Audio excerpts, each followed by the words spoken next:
Way, and here we go. Game number 1. Mugi back with the suspicious bush. Adriel on the looking like at the top, just 1.9 Hyperbait Evo Ghost cycle.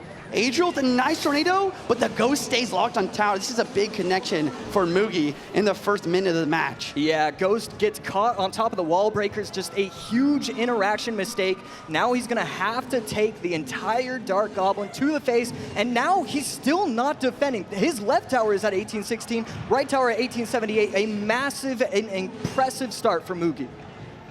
This is a very common idea versus this deck though, this Hyperbait cycle, to basically, pick your battles. You have to take some damage. You're going to take some damage, and being able to stay in the Elixir advantage, especially with this very expensive deck that Adriel has, is important.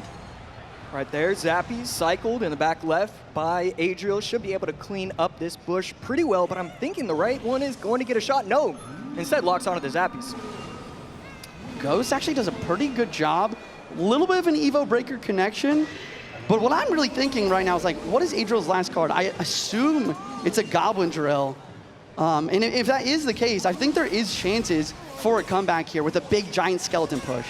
Yeah, you have to assume, okay, and that's what's going to make sense. I was thinking that it was going to be Goblin Drill plus Magic Archer, but Magic Archer, it's always going to be able to cycle so easily, so it makes sense that we're seeing Xe. Last card should indeed be Drill. All right, the dust settles for a moment. We're heading into double elixir time. Adriel's up a little bit of elixir. Let's see what he decides to do with that. There it is, giant skelly in the back. So Adriel going to try and defend properly. Mugi going to cycle the Dark Goblin. Evo Ghost on defense, does a great job. And this is what Evo Ghost is meant for. You get in cycle, you make an attack. If they try to pressure other lane, use that Ghost to provide a dual lane pressure after defending. But Mugi's doing actually a really good job. The ghouls do take out the Dark Gob though. The Evo Breaker's on defense. Yeah, pressure. And Mugi's down to almost 0 elixir. The Royal Ghost is, and now this Drill, what looked like an offensive push for Adriel, is now becoming just an offensive push for Mugi. The bomb is going to explode, and that is a Ghost not going to get a shot. So just perfect defense by Mugi. Adriel's locked in too though. Gold 9 to board. The dash really cleans up the left lane. And now, once again, the dust is kind of settling. Adriel really needs to make another one of those big pushes and make something happen. Yeah, so what are we thinking? Are we thinking that he's going to have to wait till triple elixir? Or is he supposed to? I mean, he's clearly not supposed to be cycling drills. We should only be seeing 3 drills max in this game. Yeah, I absolutely agree. You need to make the big push and use the drill just to supplement that big push. Nice bar drill to defend. And this is looking like one of those pushes that we're talking about. Giant Skelly, Evo Executioner, and the drill inbound. I wonder if we'll see a Gold Knight as well. And right there, really nice NATO. The Xe is not going to be able to lock the just 1/10 of a centimeter. I'm not very good with the metric system. We have been talking about that this weekend. And yeah, I mean, just so close. And that's a giant skeleton on top of the tower. And the Evo goes on the left lane. Gold Knight connects. Big damage. 303, 142. Mugi doesn't have an answer. Adriel takes it. Boom! Oh my.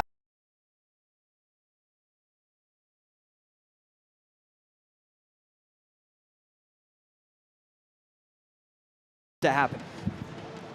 All right, Barbarian Barrel at the bridge from Mugi, Skeletons from Adriel, and a Furnace as well. Bowler, interesting. Maybe Electro Giant from Mugi here.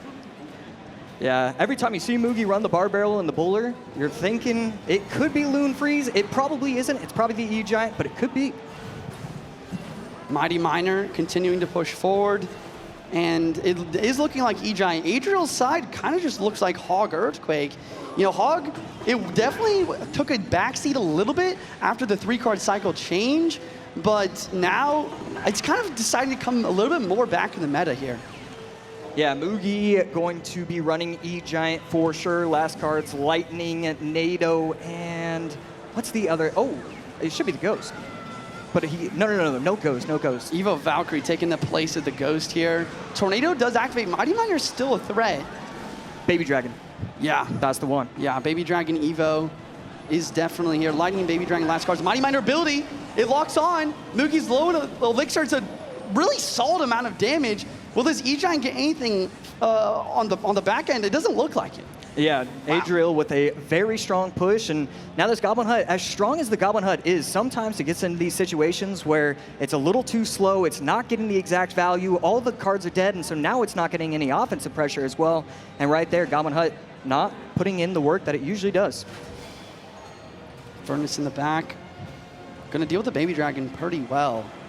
Matchup-wise, you know, historically, Hog EQ has done very well versus E-Giant, but with this E-Giant variation with Bowler, Nado, Evo Valkyrie, and Goblin for the Hog, it's definitely not as difficult for E-Giant to win, but Adriel with such a solid lead definitely puts him in a spot where he can try to just defend for the rest of the match. Oh my goodness, and the Furnace still locks onto the bowler the entire time, unfortunately gets struck by the bowling at the last second, otherwise it would have been able to stay alive, and the tower takes out the E-Giant perfectly, plus the Barb, and the Mighty Miner is going to come down just in time. Baby Dragon on the board. This Baby Dragon, mark my words, that is the card that will give Mugi a chance to come back. A lot of the time you see a very common sequence where you go Electro Giant in the back, Evo Baby Dragon, and while the Evo Baby Dragon's still on the board, you get to another Electro Giant and you speed it towards the tower to win the game. Yeah, Mugi just waiting for that opportunity to happen. Adriel just cycling Furnaces, cycling Teslas. I mean, it really, once you get into overtime, it feels like he's never able to go on offense. It's just always defense, defense, defense, and this should be difficult, and it's not going to be Hog EQ. We're going to see Hog Lightning, and I don't know how that affects the matchup. I think it should make it a bit easier to defend. Yeah, the Lightning is so much better than Earthquake here. Yes, the Earthquake's good versus Goblin Hut and for chipping, but, you know, well, I just said, you know, Evo Baby Dragon is the way, right? But then a Lightning immediately dropped onto it, and now, you know, Adriel's in a really solid spot. Although Mugi is chipping away throughout the match, all of a sudden it's like very close, or just a lightning margin between the players here. Yeah, really, really good micro from Adriel. Putting the Ice Spirit down, not having the Bowler target the tower, and not the Tesla as well. It's going to stay alive long enough for it to get value on top of this E-Gen as well. So just one tiny little micro play that you don't really think about, that's going to make this defense so easy. Evo Furnace is getting cleaned up by the Barbarian Barrel, but the Skeletons are trying to protect. Evo Valkyrie now on the board, and we're heading to triple extra overtime. High anti-lightning Tesla placement, but an E-Giant nonetheless. Right there, Lightning on defense by Adriel. This Baby Dragon is going to put in quite a bit of work, and that Mighty Miner going to put in all the damage? No, gets the Bowler to half health, but there's a lot of troops that are stacking for Mugi. A lot of stacking. Tesla does end up taking the Dragon out. 35 seconds. There's the Evo Baby Dragon. Evo Tesla trying to lock onto the Dragon, and he gets it. This Evo Baby Dragon getting taken off the map is imperative for Adriel's defense. Yeah, and right here, Mugi just placing troops down on the bridge, not using his Lightning, trying to go troops first and foremost. This is the Lightning. This is the push that he was looking for. 15 seconds left. Can he get the Bowler? The Mighty Miner activation, it's going to be able to stay. Wait, I think the Bowler's blocked. The Tesla's trying to stop. The Bowler gets the second shot. Baby Dragon connects. Oh my God. Oh my goodness. All of a sudden, Adriel, the perfection through the first 4 minutes, 45 seconds. Final 15, can't do enough. Whoever wins this match continues in the upper bracket. Super exciting stuff. Spirit Empress from Adriel and a Evo Skeleton Barrel from Mugi with the Mortar Evo as well. So technically, we could be seeing a repeat of what we saw with, I believe it was Vitor and Frontier, but already looking a little bit different. So there is a Mortar deck. Okay, so Ice Wizard as well. Miner tanking for the Flying Machine. Minions are going to clean up pretty well.